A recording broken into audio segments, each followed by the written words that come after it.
1, 2, 3, 4.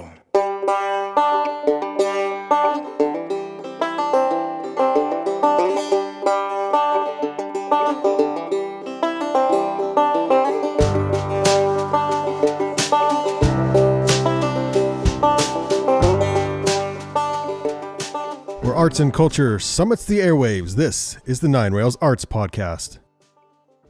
I am R. Brandon Long, alongside Todd Oberndorfer, and we are the Banning Collective, arts and adventure podcasting since 2010.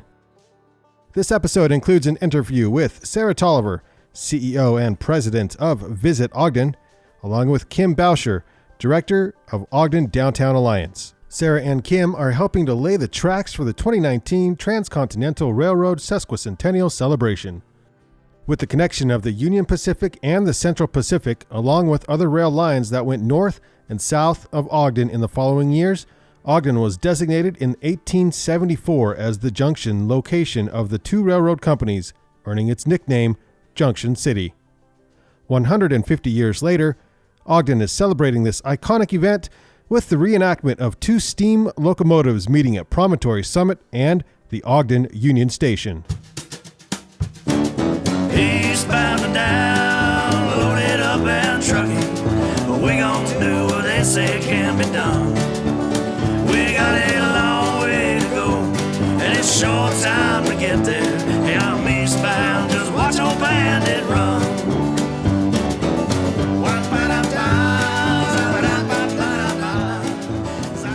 A little eastbound and down, setting the mood for the Transcontinental Railroad Sesquicentennial celebration. You're getting very good at Sesquicentennial. Thank you. I was saying Sasquatch, and it wasn't working out, Sara. You cannot cut it out. Yeah. Plus, this is a good chance for us to share our knowledge to our listeners. 150 years is the Sesquicentennial. That, your voice. It's that post-sick, I feel like you've been smoking 150 years. It's got that vibe going. If I could somehow kind of lose this congestion but keep this voice, I'd be more than happy. What we should probably do is record a lot of podcasts. Yeah, you could make a lot of money with that. Like over the next couple of days. Yeah. Well, thank you, Proper Way. You know what? I was just talking to them not too long ago, and they are ready to come back and do another van sessions again. Might as well. I mean, they did one outside, so now they want to do one inside. Inside. Oh, got it. Okay. Yeah, no, they were our November, I think. They closed out the season last year. And you'll hear something later in the show from one of our earlier van sessions artists from season 2, which was great. But this interview coming up is with Sara Toliver, CEO and President of Visit Ogden, along with Kim Bowsher with, you'll hear ODA, or Ogden Downtown Alliance, ODA for short. And they're very busy with this upcoming celebration. Because this celebration is just one of many things that they're already doing. This is a huge deal. You guys are going to find out that this festival is going to be like nothing we've really done in the Ogden area. And this kind of gives you a tease of that. We'll be following up down the line with a little bit more details.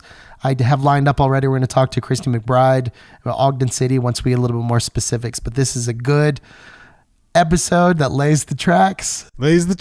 And speaking of laying the tracks, now, you know, what do the trains have to do with an arts podcast? Oh, we're going to find out of it. Yeah. It comes down to the Nine Rails Arts Podcast. We're going to talk about a little bit more in the interview. But I think because of that, this particular event's going to draw a lot of attention to the Nine Rails area. I'm kind of stoked about that too. So here it is. This is our interview with Sara Toliver and Kim Bowsher. Thank you so much for joining us at the Gear 30 Lounge. We're not quite set up yet at the Monarch, but we're getting so close. Have you guys seen any pictures over there? Yes, I'm so excited. I'm actually jealous of your little camper. I wish I could steal that and go camping in it. It's going to be so fun. It's going to be hard to steal because it's going to be walled in. It'll actually... Good to know. Good for you. It'll bad for me.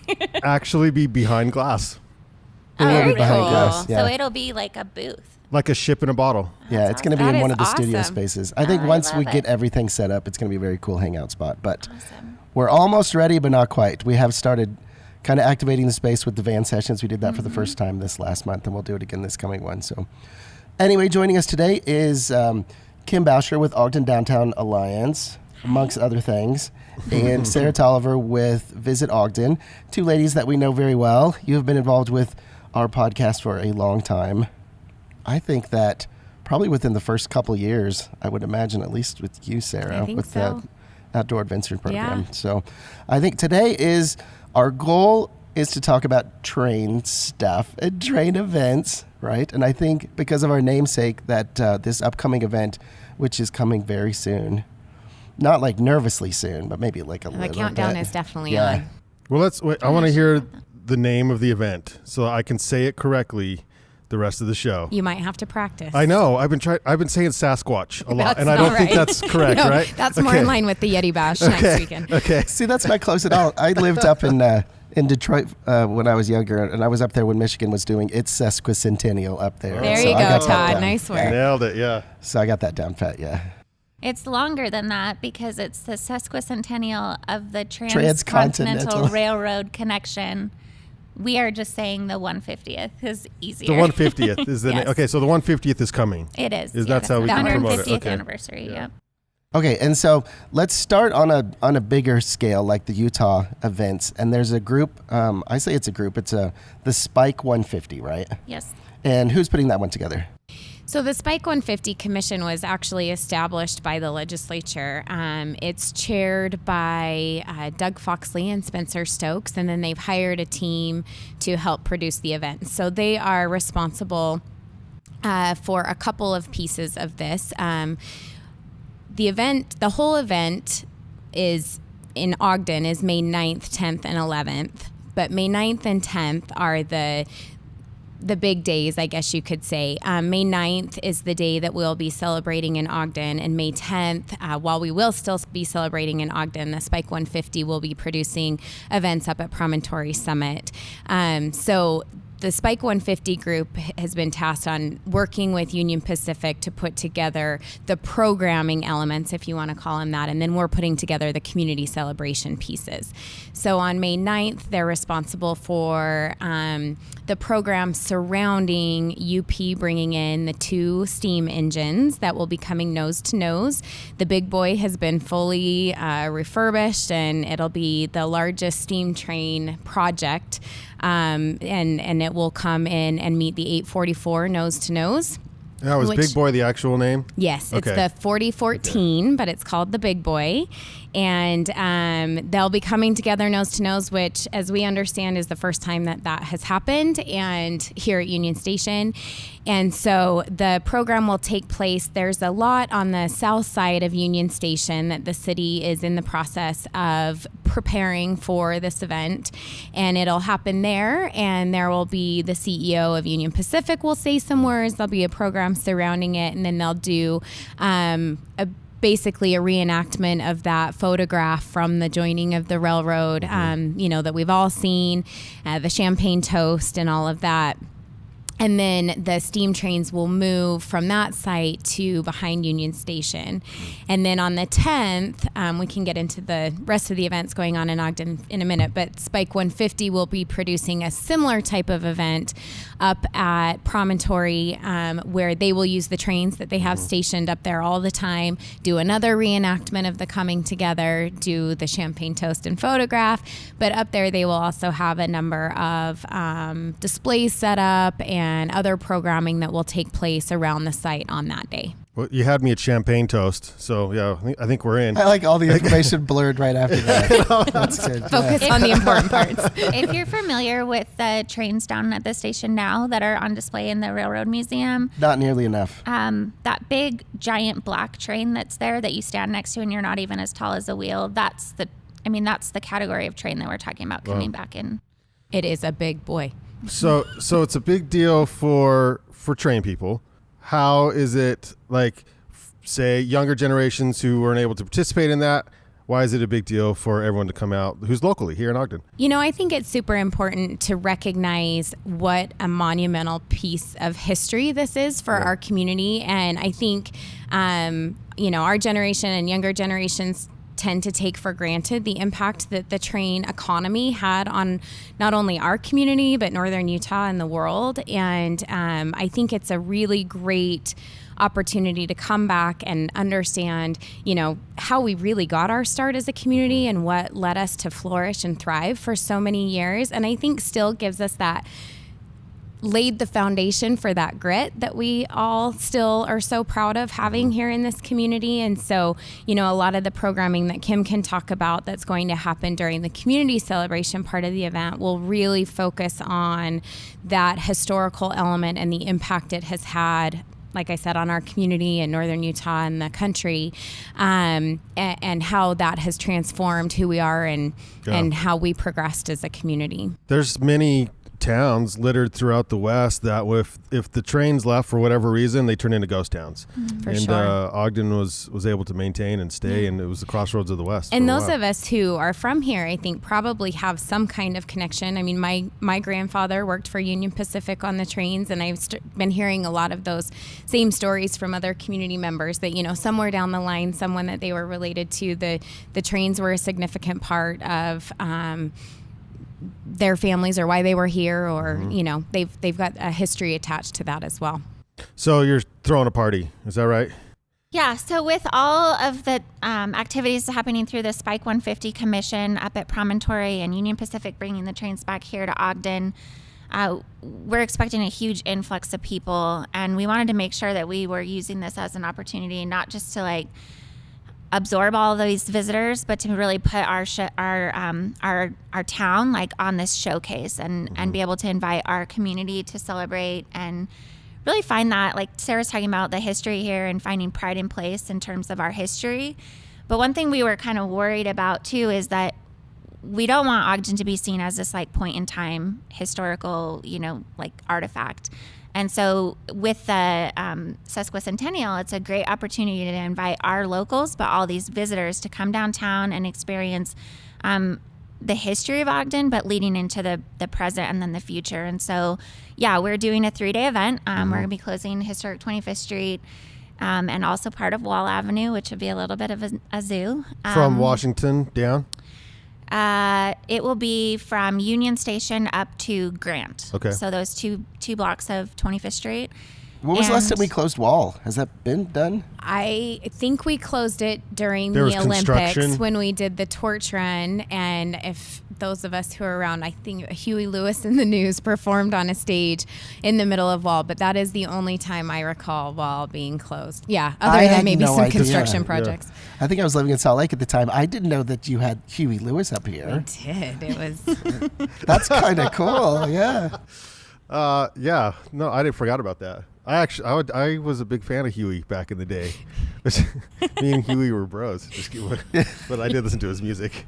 How many people are we expecting for this? So we're expecting about 250,000 people. Not 250, not 250, 250,000 over that 3-day, I want to say weekend, but it's really a Thursday, Friday, Saturday in downtown. And so we've built this event to really accommodate all of that influx, but also to have programming happening so we can encourage all different age demographics, whether they're fourth graders who are participating in the event because they're history class, but also all these different age groups and ours and this older generation too, to say what happened here, all these different community partners, what they were a part of back then, and then what they're doing now, because like you said, we didn't become a ghost town, and how did we survive that transition from railroad, and then what's happening now. And one thing, Todd, I'm really excited about is we just established the Nine Rails Creative District just up the street from where this is all happening. Fitting name. Yes. It is a fitting name. It is like that, yeah. perfectly. So coincidentally, yeah. I think really harmoniously, the Nine Rails District is actually named after. Back during World War II, we had 9 rails that came through Ogden. And if you remember, the Chamber of Commerce had their little oval logo that had the 9 spur rails on there. And it said you can't go anywhere without going through Ogden. And so the Chamber used that, and the city used that as a slogan for quite some time. And the Nine Rails District is kind of a nod back to that history, but also the 9 muses of art. And so this is a cool opportunity. We can take the event from Union Station directly up towards the 9 rails. And so as we're programming out this event, we're really thinking about every year there's Heritage Festival inside the station that marks this weekend, May 10th. And So we're expanding on that. So letting the station be kind of the beginning point for that history. And then as you move up 25th Street towards the 9 rails, we'll be progressing through our history. And then that's the future, right? Up there in 9 rails. So we're really excited about that and conscientiously thinking about all the partners that need to be involved and represented there. So how do we get the number 250? Yeah. 1,000 people. Sarah can tell you What a does little bit that mean? more. They've all reserved already. Yes. Yeah. No, but things did start booking out like last summer. So all of our hotels have been sold out for about a year. Well, since last May. For the most part and throughout the summer. So we're booked as a community. We have a few short-term rentals that I've noticed are still available, but so we'd love people to take advantage and just fill up our community with as many visitors as possible. But the number, of course, is an estimation. You know, it's we're trying to prepare and make sure we're ready for everything. And where it came from is the fact that the last time just one steam train came to Union Station a couple of years ago, it wasn't really marketed. I mean, they didn't do a whole lot of outreach, and the train came in. And even with that, they had 25,000 people a day for a couple of days. And so if you do the math with 2 trains coming in and the amount of marketing that's going into place by our efforts, by Spike 150, by Union Pacific, knowing that people are already planning to follow the trains on the way in from Omaha and San Francisco, you know, that we have a number of historical train society related conferences that are taking place in either Ogden or Salt Lake at the same time. And all of those folks are planning on being a part of this celebration. You know, you start to do the math and it starts adding up pretty quickly. So we just want to make sure that as, you know, whatever the number of people is, that we're ready for them and that they have a fantastic experience in our community that's not bogged down by poor logistical planning. And so that's been a big focus in preparing for this, is just the coordination with you know, the city and our police and everybody to make sure that the logistical part of this is planned out in a way that parking is easy, transportation. We're working with UTA. They'll be providing shuttles from designated parking areas right to Union Station so that it'll be easy. You know, we know that a lot of the train enthusiasts that are coming in are accessibility is a little bit more of a challenge. And so we want to make sure that they have as easy access as possible to, you know, the pieces of this that they want to be a part of. And in addition to the events that we're really focusing on there on the 9th and 10th and 11th, you know, we want this to be a year-long celebration. And so it really kicked off with Christmas Village this last year with the All Aboard theme. You know, we're just hoping that the community really takes hold of this, and anyone that plans events or has programming can put some kind of historical or train-related theme to it. And we're seeing a lot of that come through. I know the Treehouse Museum has a lot of programming in store for the year. Weber State has been working with Union Station and the library to provide a lot of programming through Weber Reads and other lectures. And so there's just all of these really cool pieces. And then it'll be capstoned on November 2nd with an OFOAM concert by Hans Kruger. So there's a lot of different things going on, and those will be the 3, you know, major big focus days, but it'll be something that we can celebrate through various events all year long. So it's a nice sort of sense of comparison. What's your biggest event each year? So for scale and perspective, I think Harvest Moon is those same 2 blocks. Mm-hmm. It's a single day. We have this last year we had 30,000 people, and that feels, I mean, if you've seen the aerial pictures that we post or just been at the event, it feels full and it's busy. And no, it feels like everyone's there. Yes. And so 3 days, 250,000 people divided over 3 days. I mean, this is a huge just logistical thing. Like if you think about the infrastructure of what you need to accommodate that many people in terms of safety and security and drinking water and everything else, there's a lot of planning that's gone into this event just to cover those bases. And then, but we don't want it to be boring and just like porta potties and tents and of course not. Public wayfinding. And so programming it out so that it's really a fun experience and beneficial to all of our businesses down there that are really going to be in the crux of this, right? You guys seen the Fire Festival documentary on Hulu and on like what not to do when throwing an event? I better watch that one. I think Netflix and Hulu both have their own. They have their own. Yeah, it was that big of a nightmare. Yeah, but that's on that whole other extreme. Yeah, that's what happens when you rent out an island for a festival for rich people. that was, I think, owned by a drug lord or something. And then the best marketing you had was Kylie Jenner sent out a tweet. So if she could send out a tweet for the trains, that'd be awesome. That would be great. Yeah, we would appreciate then that. we could have 500,000 people here. Right. I think it's worth mentioning, and we take some of this for granted, I think, as a community, but as Kim mentioned, like just the logistical piece of going into this, and to take a second to thank, the City Public Works team and the Ogden Police Department and just all of the people that it really takes to make this happen, the fire department and the EMTs, and everyone is, so willing to make sure that we present our community in this absolutely amazing light and that it's a great experience. And it's awesome to see all these different groups come together to make sure that this is a great, successful event. Well, you two are event party throwers. I mean, this is kind of what you do, and you do well here for Ogden. There's not a lot of events that either one of you are involved in. Maybe the Ogden Marathon, but you're still involved in some way. We're still involved in that one. Yeah. So that's how many people are involved? How many are at the finish line during the marathon? Do you know? That's a pretty big event.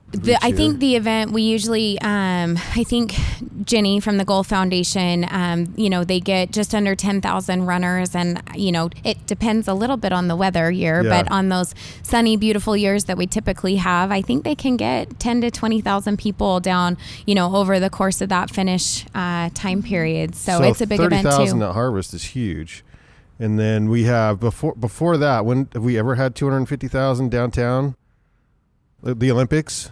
Possibly. I wasn't involved at this level when the Olympics came. I had retail stores on 25th Street at the time, so I remember the throngs of people being down on the street, but I don't know what the counts were. And, there's the old street festival back in the day, I know used to bring down quite a few people. So we're an event town, we love our events and we love bringing the community together in a way to celebrate.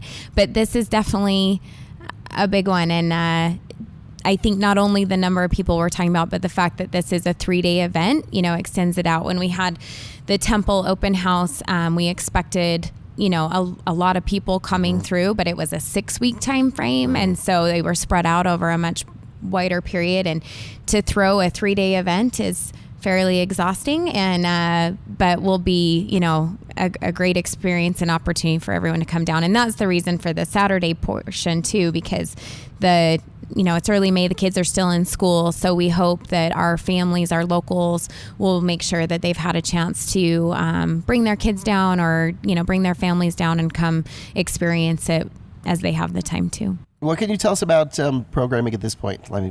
Yeah. What will we be doing over those 3 days? So some people have asked if it'll be another Harvest Moon, and that's really not our focus at all. So we want to have community partners there in interactive spaces, but we want you to be able to interact with history and art. So those are big focus pieces. Weber Heritage Foundation is involved, Weber State University, OFOM. We'll have the big county stage down there, so we will have performances and music happening. We would like to have the full footprint of the event be a beer garden, so we can have beer and wine service, but we don't have that fully finalized yet, but that's in our plan.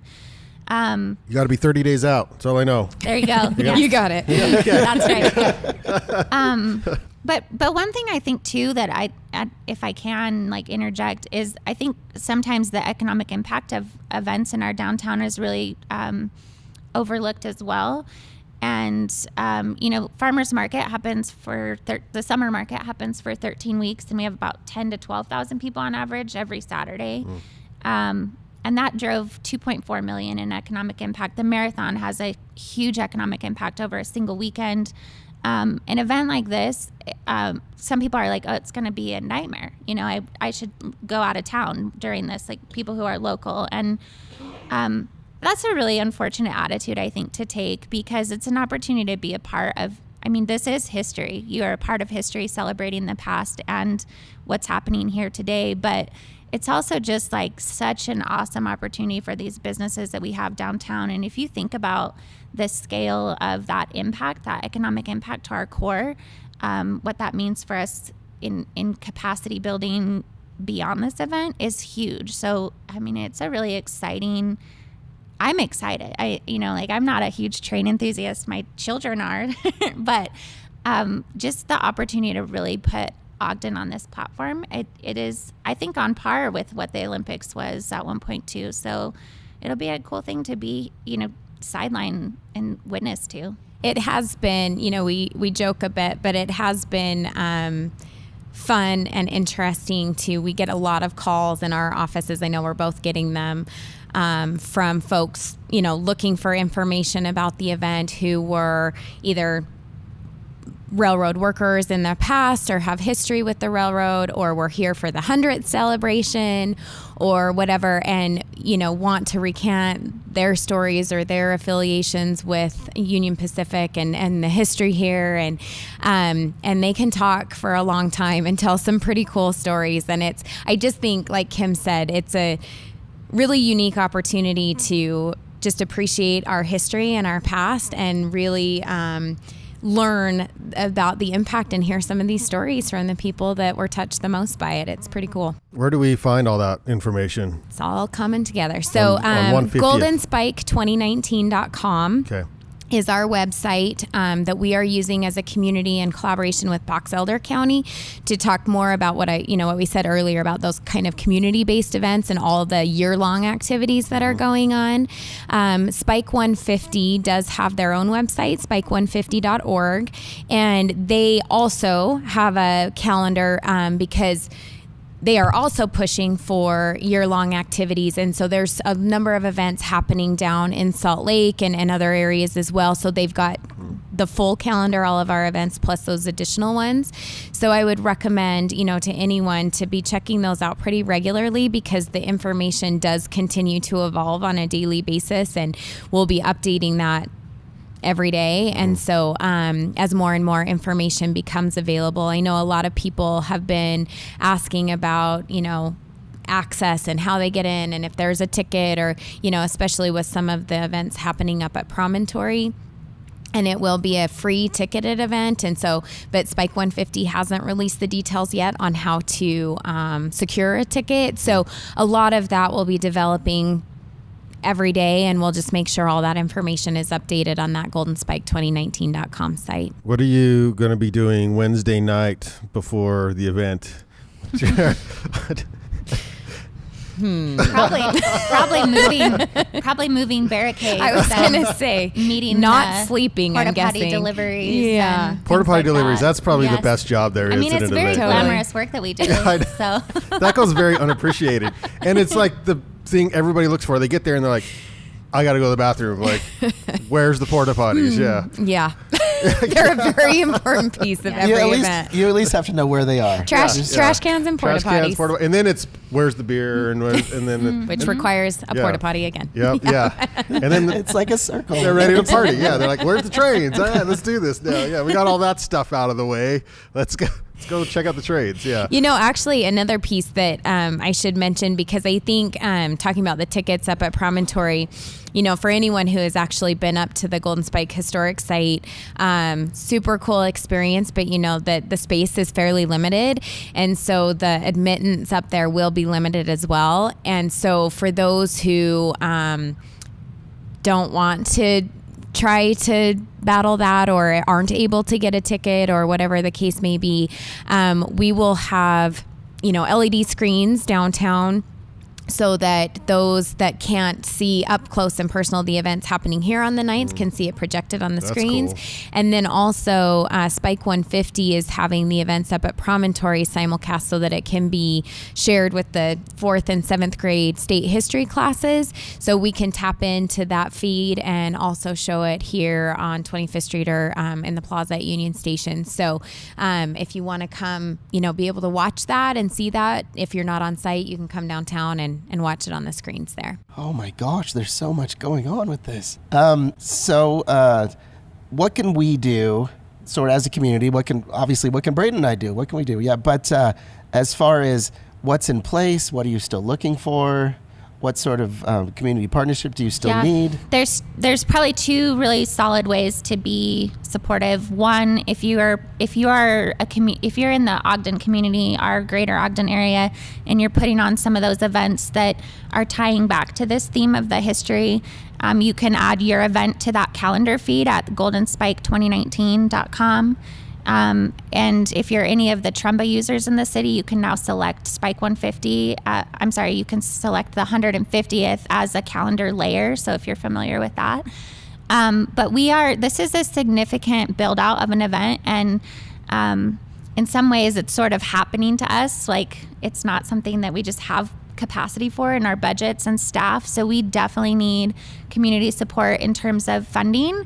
And we're actively recruiting sponsors right now, but also volunteers. So we're getting ready to post a volunteer so that you can opt in for volunteer notifications on this. So if you're a volunteer with either the Goal Foundation or the city's I Volunteer program, you'll start getting some information from there. But we're building that schedule out right now, and that's something we're really just going to need a lot of people hands on deck down there. So. And that being whether you're on a volunteer assignment or just a community member, I think encouraging all of us to be ambassadors for our community, recognizing the number of visitors both from along the Wasatch Front and from around the country and really from around the world that are coming to this event, that we're rolling out the welcome mat each in our own way and helping people find what they need and giving them a recommendation for a great place to go grab lunch or whatever the case may be, but even just smiling and welcoming them to our community. I think all of those are really important pieces because we know from our visitor economy that one of the great things that we hear all the time about our community as a destination, but obviously also a place to live, is the people that are here and how welcoming and willing to share information we are. And I think sometimes when we get on that bigger scale, we just forget that a little bit. And so just making sure that we're, helping as individuals where we can, because there's going to be a lot of people looking for things and trying to navigate their way around our community. And we want to make sure that, like we've said a million times, that it's the best experience they can possibly have. What kind of opportunities as far as local artists or musicians? There's anything that we can do yet? Yeah, so we're opening up vendor registration for this event if you wanted to sell things or be like a food vendor or an artist vendor. If you have works of art that are historic too, we're kind of looking for that. We're opening that up on February 1st, and with that, we will also begin our recruitment of performance pieces. And so, same that we do. So the Downtown Alliance manages Farmers Market. It'll be the same kind of process where you can apply for our musician registry. We are looking to have kind of an artist in residency program because we'd like to have some live pieces happening down there too. As well, so kind of covering that visual and performance art across the board. So dance, everything. We just put in a ramp grant, so cross your fingers that we get some funding for those programming pieces. But definitely art and history are a big focus for things happening, and whether that's vendor sales or performances, that's what we want. Well, the trains built this town. Probably more than 150 years ago. So, and we're celebrating that with the new Nine Rails Arts District, and that is underway. We'll have more information on that coming out as well. So good luck, ladies, on helping organize everything, and then we'll keep track at the website and more information upcoming, correct? Fantastic. Okay, yeah, keep those dates in mind, which are, again, May 9th, 10th, and 11th. and a lot of it's open to the public, free and open to the public, but may have to be ticketed. So keep that in mind. All of our events in Ogden will be free and open to the public, Okay. but the events up at Promontory will be ticketed. Ticketed, cost or free, you just have to get the ticket. Right. Those Right. details are still coming. Still coming out. Okay, thanks so much for your time. I appreciate it. Yeah, thanks for you. having us. Awesome. Good luck. We'll talk again later.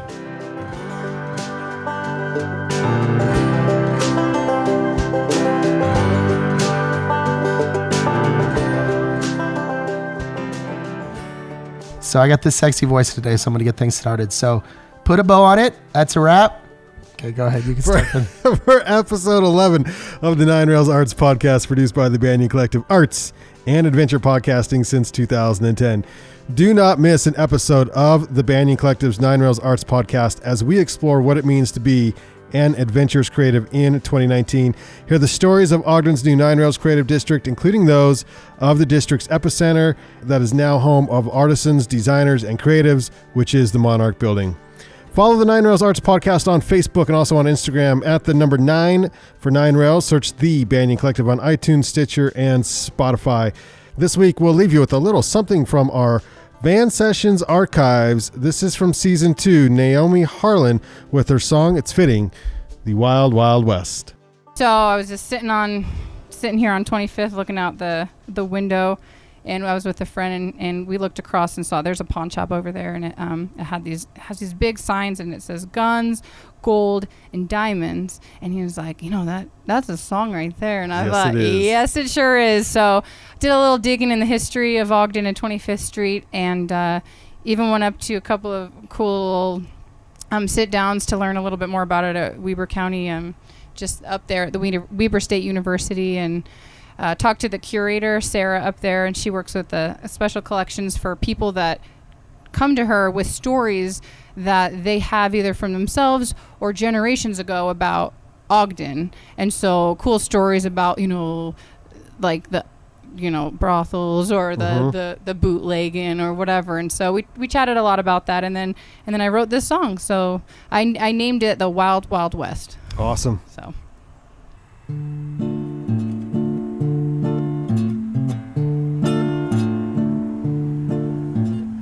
Guns, gold, and diamonds, 3 words staring at me.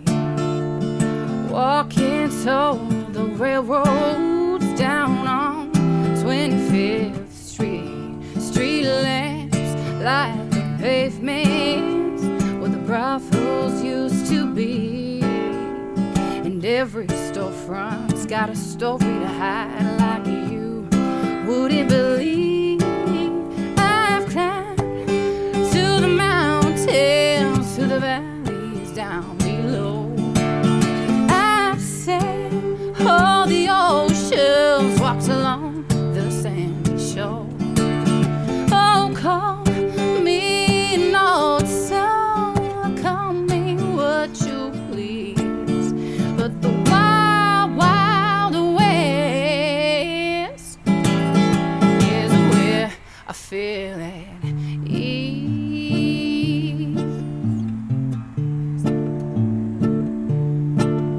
There's some rumors about some tunnels that flood like the rivers below. Well, gangsters used to gamble or get hustled by a kid named Joe. Well, 2 beds will get you 1 pint, 2 cents will get you knocked out behind a window panes and hidden beams. There's a change haunting this town.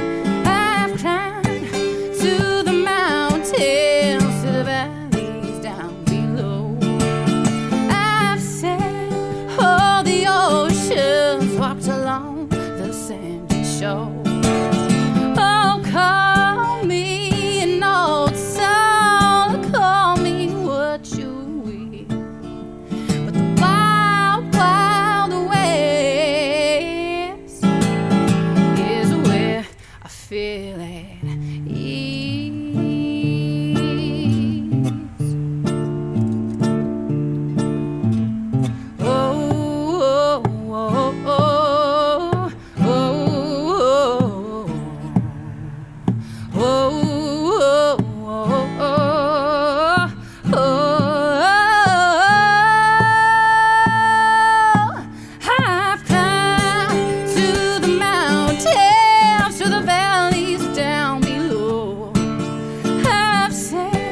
Oh, the ocean walks along the sandy shore.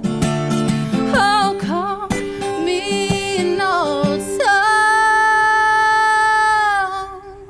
Oh, call me what you please. But the wild